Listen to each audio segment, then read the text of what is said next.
જે લગ્નની કથા સંભળાઈ રહ્યા છે એ કોઈ લૌકિક લગ્ન નથી, બરાબર યાદ રાખો. અને છેલ્લી અવસ્થાએ પણ જો ભગવાનના લગ્ન, ભગવાન સાથે આપણા લગ્ન થઈ જાય, આત્મા અને પરમાત્માના લગ્નની વાત છે. આ કોઈ સામાન્ય લગ્નની વાતો નથી. જો આત્માના લગ્ન પરમાત્મા સાથે થઈ જાય ને તો પછી મોક્ષ નિશ્ચિત છે. દસમ સ્કંદના બે ભાગ છે, પૂર્વાર્ધ અને ઉત્તરાર્ધ. 49 અધ્યાય સુધી પૂર્વાર્ધ કહેવામાં આવે છે. 49 અધ્યાય સુધી દ્વારિકાનાથની એક ધારી લીલા છે, કોઈ બહુ ફરક નથી.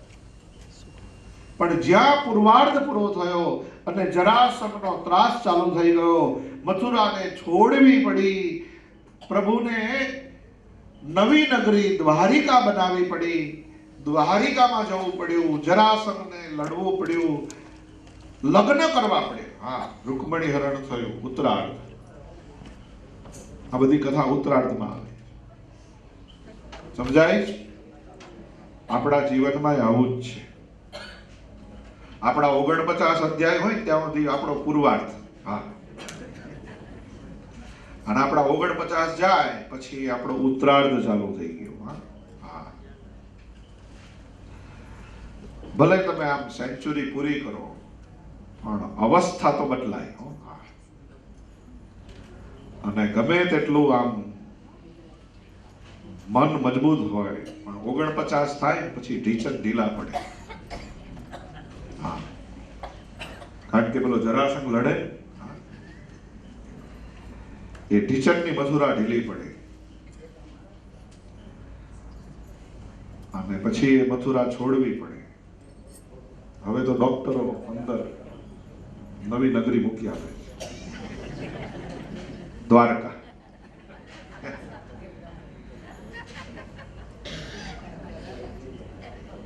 હું ઘણી વાર અમુક વડીલોને જોઉં ને, આમ પહેલા તો આમ પરાણે હાલી શકે, પણ હવે આમ કથામાં અને ઉત્સવમાં આમ દોડતા નાચતા જોઉં. મેં કીધું કેમ, તમે શું દવા કરી? મને કે ઢાંકણી બદલી નાખી. ડોક્ટરોએ કીધું કે આ ટીચર હવે બદલો. એટલે હવે હું કે દોડી શકું નવી નવી. એ જરાસંઘ, જરા એટલે વૃદ્ધાવસ્થાનો સંઘર્ષ. એ પછી મોઢામાં લડે, મોઢાની મથુરા ઢીલી પડે, બધા દાંત પડી જાય, પછી નવી નગરી ચોકટા. એ આંખોમાં લડે. હા, અને આંખોની મથુરા ઢીલી પડે એટલે ચશ્મા રૂપી નવી નગરી દ્વારકા. અને પાછા ઘણા તો સોનેરી ફેરના પહેરે. હા, કારણ કે દ્વારકા સોનાની હતી. અમારા મહંત સ્વામી છે, બહુ સરસ સોનેરી ચશ્મા.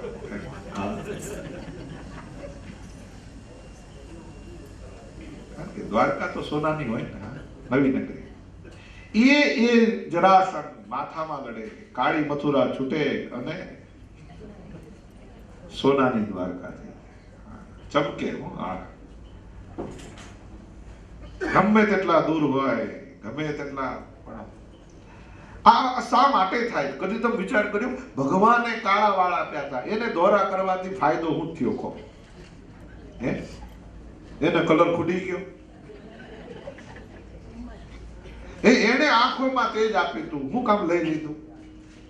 એનું જનરેટર ડાઉન થઈ ગયું. ખોટો મોંઘવારીમાં ખર્ચો વધાર્યો.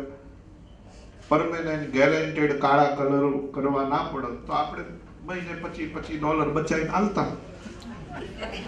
એને ખોટા ખર્ચા કરી નાખે વધારે, ચોકટા. ઘણા પાપડીનો ભૂકો કરે, મહિના ન ચાલે, ખાવાનો હોવા જ જાય નહીં. પણ અવસ્થા ઉત્તરાર્ધ આવે એટલે આ શા માટે થાય છે? બહુ સમજવા જેવી વાત છે. મકાન માલિક જ્યારે તમને ઘર ભાડે આપે ત્યારે બધું આમ નવું ફ્રીજ ને નવી કાર્પેટ ને બધું આપે, પણ વાપરતા વાપરતા ઘર એવું આમ બગાડી નાખે માણસ. પછી શું કરે ખબર છે? ખાલી કરાવે. ખાલી કરો. એમાં આ કાયા છે ને ભાડાનું ઘર છે. ખરેખર સાચું કહું,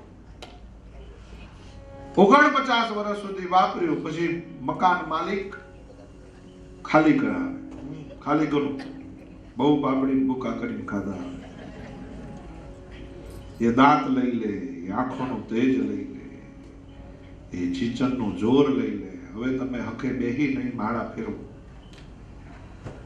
બહુ ખાધું, હા, બહુ ફર્યા, બહુ જોયું, હવે તમે મને જુઓ. પણ ભાડવા તો જબરા હો. એની સામે નોટિસ આપે, તે દોત પાડ્યા, અમે ચડાયા. તે ધોળા કર્યા, અમે મારા પહેલા તમે પૂરું કરો. અને અમે 50-60 વર્ષ કાળા કર્યા. હા, કેટલા કાળા કર્યા હોય. વાળ કાળા કરવા શું વાંધો? મેં ભાગવતના મહાત્મ્યમાં એકવાર કીધેલું કે દુનિયાની એવી કોઈ સમસ્યા નથી કે જેનું સમાધાન આપણા શાસ્ત્રોમાં ભાગવતમાં ન હોય. તો એક જણો મને પૂછવા આવ્યો, મને કે શાસ્ત્રીજી, અમે ઉપરથી કાળા કરીએ પણ અંદરથી ધોરા ફૂટે ને કોણ ભૂગે? એટલે અંદરથી કઈ કાળા થાય એવું ખરું? પાછા અહીંયા પૂછવા. મેં કહ્યું પણ મને હું કામ પૂછો? મને કે તમે પહેલેથી કીધેલું કે બધી સમસ્યાનું સમાધાન ભાગવતમાં હોય, એટલે તમને મારે જવાબ તો આલવો પડે. મેં કીધું તમે ઉપર કઈ રીતે કાળા કરો? મને કે એવો કલર આવે, ડાય લગાડીએ, પોતા મારીએ એટલે કાળા. પછી મેં કહ્યું કેટલા દાડા રાખવું પડે, કેટલા દાડા રહે? મને કે જેવું હાચવે, અઠવાડિયું 15 દાડા, મહિનો તો વાંધો ન આવે. 25 ગ્રામ જેવો કલર વાપરે ને મહિના સુધી ચાલે. મેં કહ્યું એમ કરો, એ કલરનું 2 લીટરનું ડબલું પી જાવ.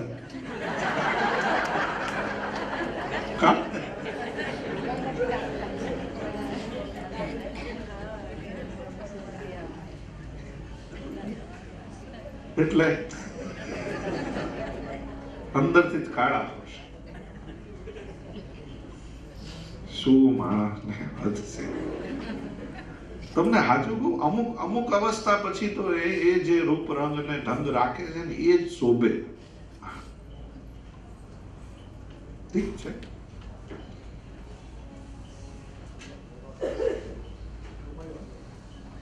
ભગવાન અવસ્થા આવે ત્યારે આપણને સંસારમાં આ શરીરનો મોહ છોડાવે છે. મોહ છોડવા માટે. હા, આ કાયા મોહનું સાધન નથી, આ કાયા મોક્ષનું સાધન છે. અને કાયાનો મોહ છૂટે તો મોહનને યાદ કરાશે. મોહન ભાગે, મોહન ભાગે, મોહન ભાગે. ઉત્તરાર્ધમાં તમે ભગવાન સાથે સંબંધ જોડી દો. તમારી કાયાને, તમારા વિચારોને, તમારી વૃત્તિને પરમાત્માની સાથે પરણાવો. તો જ મોક્ષ થશે. હા, છેલ્લે પરણી જાઓ.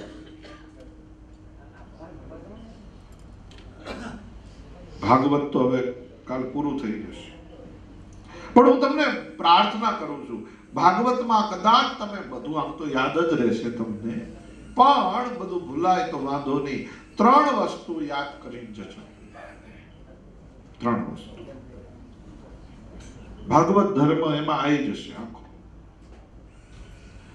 ભાગવત સાંભળીને એક નિયમ લેજો કે સ્મશાનમાં ઊંઘવું નહીં,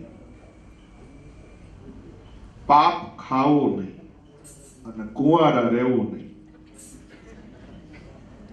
3 વસ્તુ.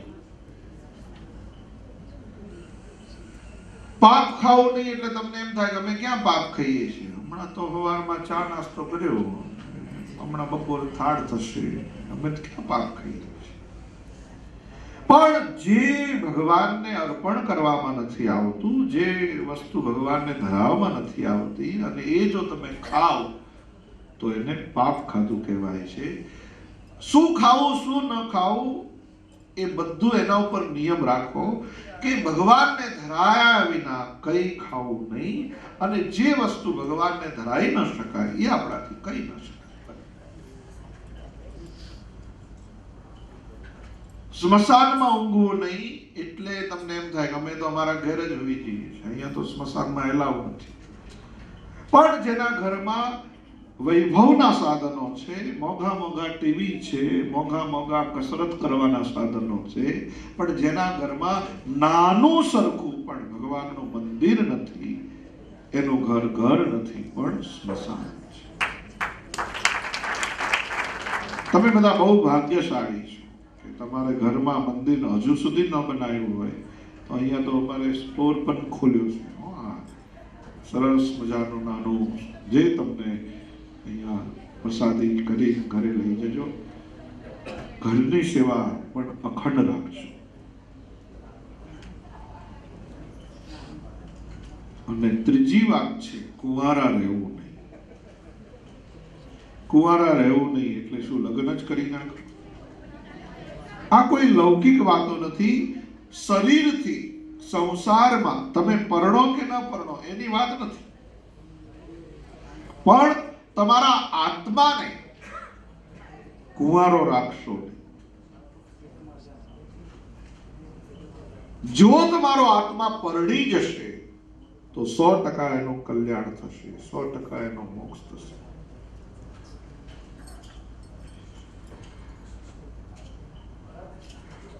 અહીંયા આપણે ગાડી લેવા જઈએ ત્યારે એના પાર્કિંગ લોટમાંથી અડધો ફૂટ પણ આમ હલાયા પહેલા તમને શું કે ખબર છે?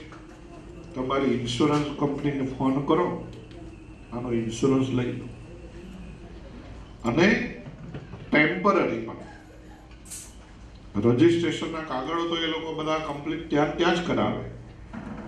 રજીસ્ટ્રેશન કરી લો, ઇન્સ્યોરન્સ લઈ લો, કારણ કે રજીસ્ટ્રેશન ન થાય ત્યાં સુધી ઇન્સ્યોરન્સ ના મળે.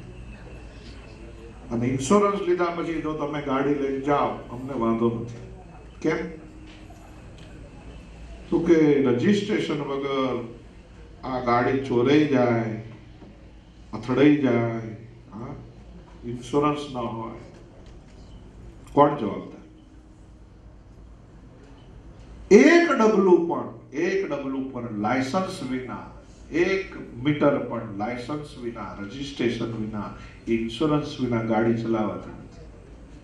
એક ડગલું ન હલાવે, ભલે તમે મર્સિડીઝના માલિક હોય. એમ ભગવાનના દરબારમાંથી અસંખ્ય જીવો જન્મ લઈ લઈ જગતમાં આવ્યા છે, પણ જ્યાં સુધી સર્વોપરી પરમાત્માના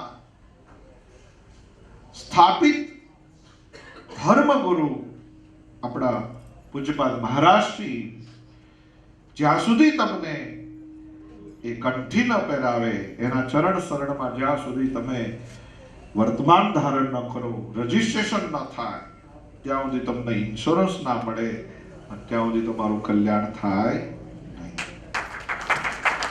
હું તો તમને એવી પ્રાર્થના કરું છું કે બાબો જન્મે નામ પાડો. અહીંયા તો રિવાજ છે, હા, હોસ્પિટલમાંથી બહાર નીકાળ્યા પહેલા એની ફિંગરપ્રિન્ટ લઈ લે. હા, એની ફિંગરપ્રિન્ટ લઈ લે ને પછી એના બધા ફોટા પાડ લે, એનું નામ, સોશિયલ સિક્યુરિટી ઘેર બેઠા. પછી આપણે મંદિરે આવીએ. તમે જ્યારે પણ મંદિરે આવો ત્યારે અહીંયા પગે લગાડી કંઠી પહેરાવી દેજો. એક ડગલું જો ગાડી ન દોડાવાતી હોય, ઘણા તો 80 વર્ષ સુધી એમને એમ હાંકી રાખે, ઇલીગલ. અમેરિકામાં ઇલીગલ રહેશો તો ચાલશે, પણ જિંદગીમાં ઇલીગલ રહેશો ને તો મોક્ષ નહીં મળે. હું તમને પ્રાર્થના કરું છું